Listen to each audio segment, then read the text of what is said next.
अंग्रेजों को भारत से बाहर निकालने के लिए 1857 में जो राष्ट्रव्यापी क्रांति हुई वह सफल क्यों नहीं रही, इसके अलग अलग कारण बताए गए हैं। कुछ इतिहासकारों के अनुसार क्रांति के लिए संपूर्ण भारत में 31 मई 1857 का दिन निर्धारित किया गया था। संयोगवश 29 मार्च 1857 को मंगल पांडे ने बैरकपुर में विद्रोह कर दिया। इसके बाद अंग्रेजों की सबसे बड़ी सैनिक छावनी बैरकपुर क्रांति की ज्वाला में जल उठी। 3 मई 1857 को लखनऊ में भी गाय की चर्बी लगे कारतूसों का उपयोग करने के विषय पर सैनिक विद्रोह हो गया, जिसे अंग्रेजों द्वारा दबा दिया गया। जब यह समाचार मेरठ पहुंचा तो 10 मई 1857 को मेरठ में भी विद्रोह हो गया। इस कारण क्रांति की योजना उसके पूर्णतः आरंभ होने से पहले ही उजागर हो गई। इससे अंग्रेजों को संभलने का अवसर मिल गया। इतिहासकार मेलीसन ने लिखा है, यदि पूर्व निश्चय के अनुसार 31 मई 1857 को एक साथ समस्त स्थानों पर स्वाधीनता का व्यापक और महान संग्राम आरंभ हुआ होता तो कंपनी के अंग्रेज शासकों के लिए भारत को फिर से विजय कर सकना किसी भी प्रकार संभव नहीं हो पाता। मेरठ और दिल्ली के विद्रोही सैनिकों ने मुगल बादशाह बहादुर शाह जफर को अपना नेता बनाया, किंतु क्रांति और युद्ध जैसे शब्दों से अपरिचित बूढ़े, निराश और थके हुए बादशाह से सफल सैन्य संचालन एवं क्रांति के नेतृत्व की आशा करना व्यर्थ था। वास्तव में इस गौरवमय क्रांति की सबसे कमजोर कड़ी बहादुर शाह ही था। सिख और अधिकांश हिंदू उसे फिर से बादशाह बनाने को तैयार नहीं थे। दिल्ली के अनेक साहूकारों और निकटवर्ती हरियाणा क्षेत्र के सैनिक अधिकारियों ने अंग्रेजों के लिए मुखबरी करने का कार्य किया। उन्हें बादशाह के मुसलमानी राज्य की जगह अंग्रेजों का राज ही अधिक अच्छा लगता था। यहां तक कि लाल किले में बैठे हुए बहुत से मुसलमानों ने बादशाह के साथ गद्दारी की, जिनमें मिर्जा इलाही बख्श तथा मौलवी रजब अली जैसे गद्दार प्रमुख थे। इस क्रांति में सबसे खराब प्रदर्शन लाल किले का रहा। बादशाह की चहेती बेगम जीनत महल भी बादशाह की जीत नहीं चाहती थी। वह चाहती थी कि बादशाह जल्दी से जल्दी पराजित हो जाए तथा उसके समस्त बड़े शहजादे मर जाएं, ताकि जीनत महल अपने बेटे जवान बख्त को बादशाह बनवा सके। भारत के प्राय समस्त प्रभावशाली नरेशों ने इस क्रांति का दमन करने में अंग्रेजों का साथ दिया, विशेषतः उन राजाओं ने जिनके राज्य एवं पेंशनें सुरक्षित थे। सिंधिया के मंत्री दिनकर राव तथा निजाम के मंत्री सालार जंग ने अपने अपने राज्य में क्रांति को फैलने से रोका।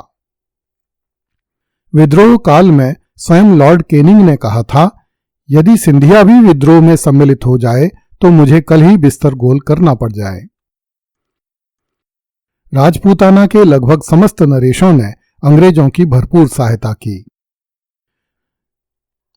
मैसूर, पंजाब और पूर्वी बंगाल आदि प्रदेशों के लगभग सभी शासक शांत रहे।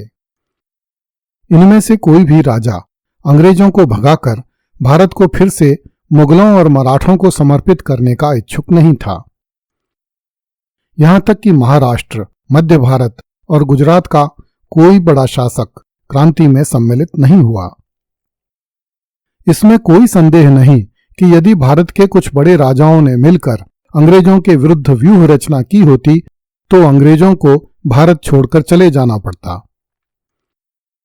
जिन छोटे नरेशों, सेनापतियों तथा सामंतों ने क्रांतिकारियों का साथ दिया, वे अलग अलग रहकर अपने क्षेत्रों में अंग्रेजों से लड़ते रहे। इस कारण अंग्रेजों ने उन्हें एक एक करके परास्त कर दिया। इस क्रांति के समय सिखों ने ब्रिटिश सरकार का समर्थन किया। वे किसी भी कीमत पर मुगल बादशाह का समर्थन करने को तैयार नहीं थे, क्योंकि मुगल बादशाहों ने गुरु अर्जुन देव सिंह, गुरु तेग बहादुर और बंदा बहादुर को बेरहमी से मरवाया था। सिख उस बंगाल सेना से भी प्रतिशोध लेना चाहते थे जिसने सिख आंग्ल युद्धों में अंग्रेजों का साथ दिया था। इन कारणों से सिख अंग्रेजों के प्रति वफादार रहे। हालांकि उनका यह निर्णय बहुत आश्चर्यजनक था, क्योंकि अंग्रेजों ने केवल 8 साल पहले ही ईस्वी 1849 में सिखों के स्वतंत्र राज्य को समाप्त करके ब्रिटिश क्षेत्र में मिलाया था। इस दृष्टि से सिखों को अंग्रेजों से बदला लेना चाहिए था, किंतु सिखों ने अंग्रेजों के लिए दिल्ली और लखनऊ जीतकर सैनिक क्रांति की कमर तोड़ दी। सिखों ने इस बात पर भी विचार नहीं किया कि कुछ दिन पहले ही अंग्रेजों ने महाराजा रणजीत सिंह की महारानी जिंदा कौर की वार्षिक पेंशन अचानक 15,000 पौंड वार्षिक से घटाकर 1200 पौंड प्रति वर्ष कर दी थी। इतिहासकारों का आकलन है कि यदि पटियाला, नाभा एवं जींद ने ठीक समय पर अंग्रेजों की सहायता न की होती तो क्रांति का परिणाम कुछ और होता। इसी प्रकार गोरखों ने अपने सेनापति जंग बहादुर की अधीनता में अवध पर आक्रमण करके अंग्रेजों की सहायता की तथा क्रांति को विफल कर दिया। विद्रोही सैनिकों को ठीक तरह से संचालित कर सकने वाला कोई योग्य नेता उपलब्ध नहीं था।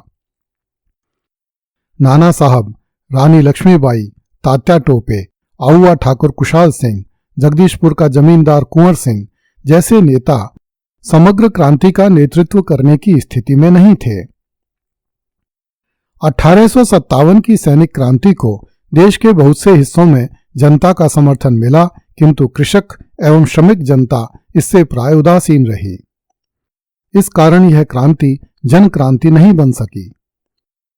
अनेक स्थानों पर क्रांतिकारियों ने लूटपाट मचाकर जनसाधारण की सहानुभूति खो दी। विद्रोहियों द्वारा जेलों को तोड़ दिए जाने से पेशेवर चोर और लुटेरे बाहर निकल आए, जिससे अराजकता फैल गई। इस कारण जन सामान्य ने इस क्रांति को बहुत कम स्थानों पर सहयोग दिया। अंग्रेजी पढ़े लिखे युवकों का इस क्रांति से कोई लेना देना नहीं था।